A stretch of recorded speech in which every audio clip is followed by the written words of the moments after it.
Step one, guys, of building our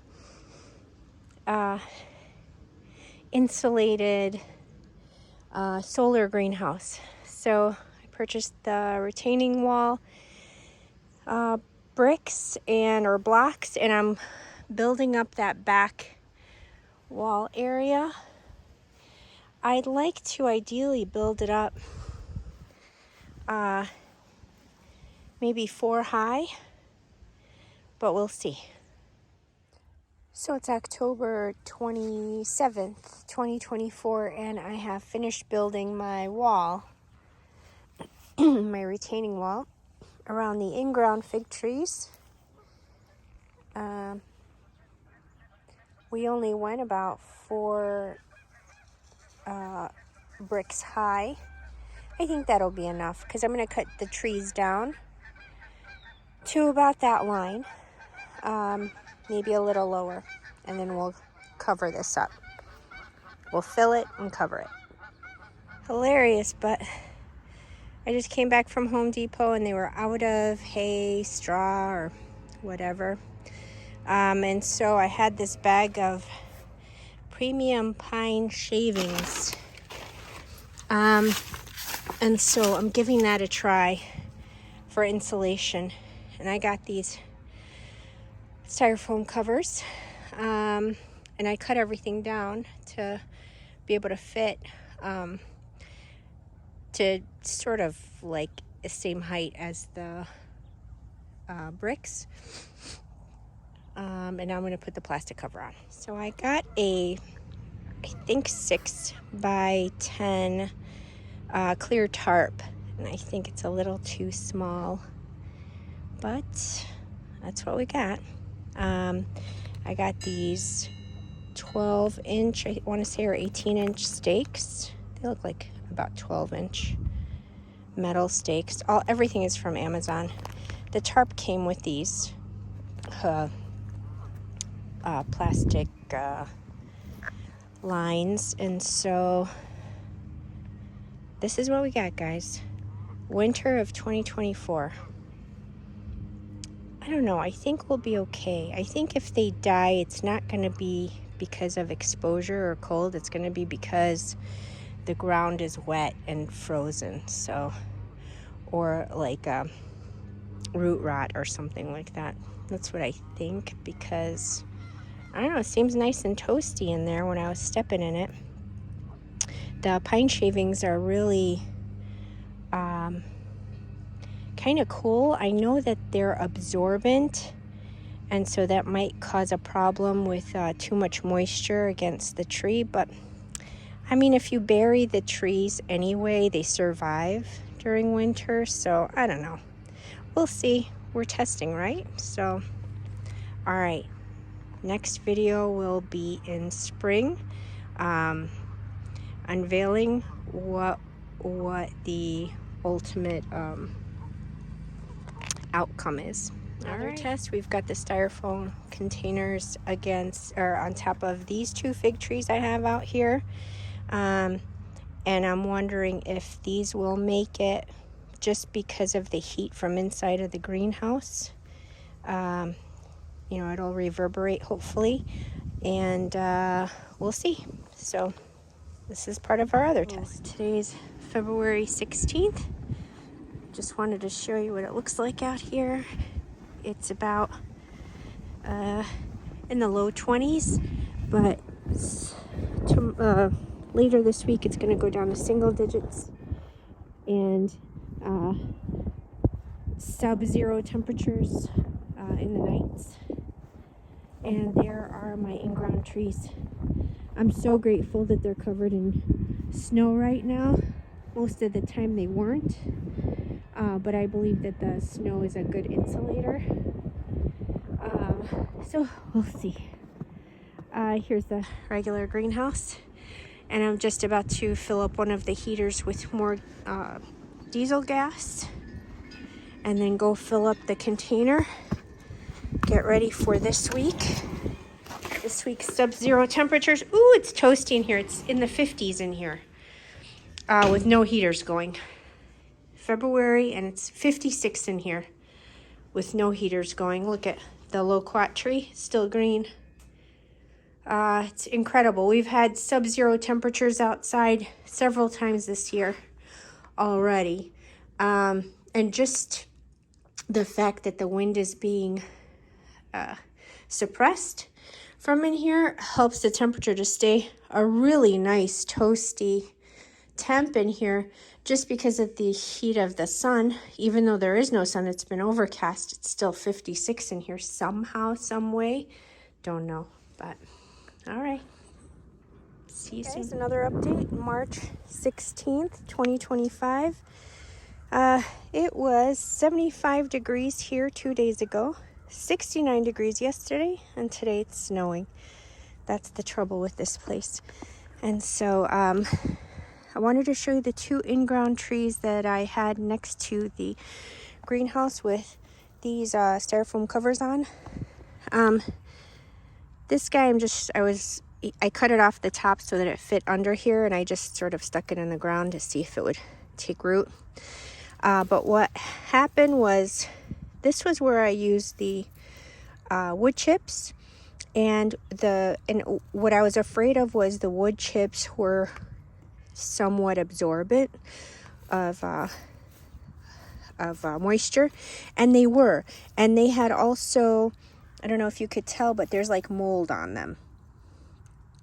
And so, yeah, there was moisture and mold. And so I had taken the covers off when it got nice out, because I thought, hey, let me check if it's still alive, which I believe it is. Maybe. I see green in there, but that also, it doesn't matter. I think it's the roots have survived, even if this stem has not, or this branch has not. But I just wanted you to see, if you're using wood chips, you should not keep them up against your tree, because that mold will kill it. So I'm going to put this back on, because we're expecting really cold days to come, and so I need to protect it again from the elements as best as I could. Sorry. Okay, we got that. We got our brick to put on top of it. Otherwise, the deer are voracious. This is my Palestinian dark. Palestinian dark looks really good, so we're gonna cover it. But they've been really voracious. They're pulling the plastic off of my stuff. They're pulling the styrofoam covers off and getting at the branches. And so just wanted to do a quick update today.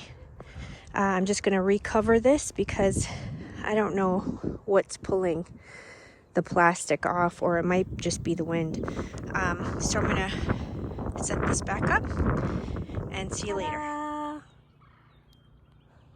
What do you guys notice? Anything? I bet most of you are noticing. You can tell what happened here. Yep. We had critters get in to here and gnaw off all the bark of my fig trees. I'm fairly certain that the roots survived, but yeah, it sure is it was a waste of time then to put those covers on, if this is what's going to happen. So probably next year, or at the end of this summer, what we'll do is we'll cut them all the way down. There's no point. I mean, I was going to put some Irish soap shavings in here instead of those mothballs, because the mothballs, if water gets to them, they the chemical that they are made up of, it seeps into the ground, and it's toxic to both the soil and if you're growing edibles. So I didn't want to risk it with using mothballs, but I was going to put Irish soap in there, which supposedly deters the critters. Anyway, I got lazy and I sort of was like, it's over exaggerated. That's not gonna happen to me, but it happened. However, on the upside is all this pylon that I put on here. So the leaves and the pine shavings. I'll never use pine shavings again, just between you and me, because they do soak up water and they do retain it. But because of the leaves, everything is dry in here. And look, we've even got grass growing in here.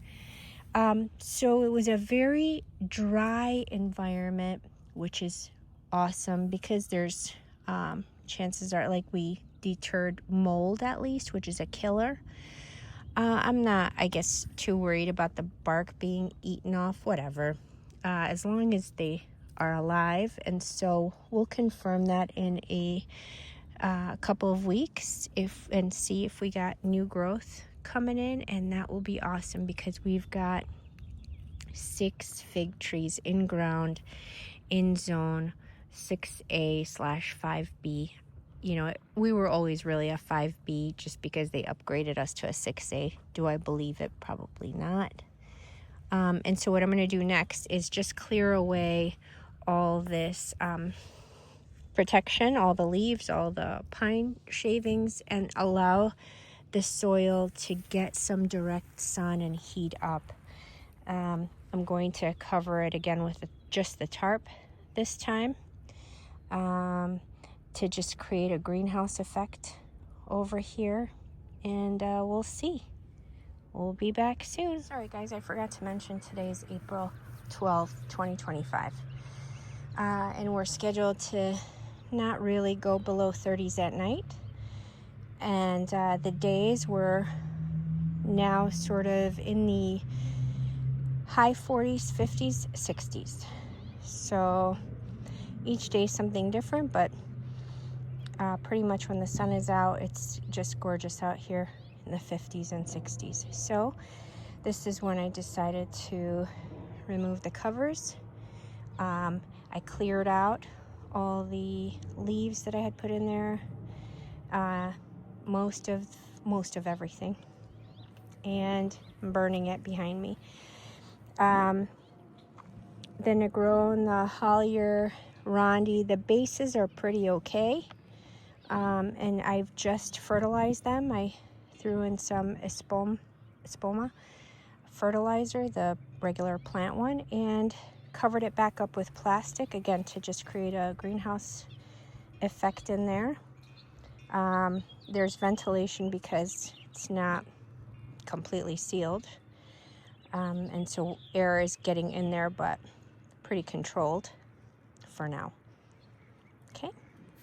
Okay, it's April 13th, and I decided to come out here and cut off the dead wood. I believe it was a mole that ate into the bark over the winter. Anyway, I cut as much of that dead bark as I could, and as I was cutting into it, and my Olympian is supposed to be right here. That sucker ate everything off the Olympian, so we'll see. It'll probably come back from the roots. But the Negron, the Hollier, the Rondi Bordeaux, they're alive. They're alive. We have green wood, and these pieces, those branches sticking out of the Negron, they're alive. And so we did it, guys. The experiment was a success. We've got in-ground fig trees here in zone 5B, 6A, and now let's just see if they fruit for us this year, given the stress they underwent with the mole or whatever it was, mice or whatever, that ate all their bark. So we'll see. So like I showed you yesterday, I put fertilizer on here and I'm just watering it in now. And I've decided I'm going to go buy some mothballs just in case. because I know new wood attracts deer as well. They smell that delicious green wood and they want to get at it. So I'm gonna go get mothballs, put them in some sort of container, rig it so that water doesn't get in there and it still emits the foul odor, and keep as much of the wildlife away from here as possible. Okay. Here we are again, and it's May 9th. Yes, 2025. And I'm looking and looking for signs of my Olympian, and so far nothing. But that's not out of the ordinary for Olympian. It's typically, I remember last year it took some time for me to see signs of life. And so we're just waiting. I'm sure it has survived unless that mole or whatever attacked or dug under the roots or something. So no signs yet, but Hollier, there you go. What is that? Oh my God, it's a tick.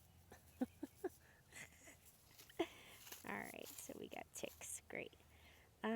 Yep, so Hollier survived our 5B winter.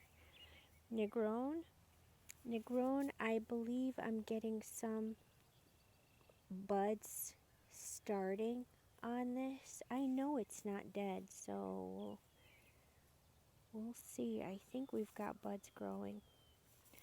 Rondi, no signs yet.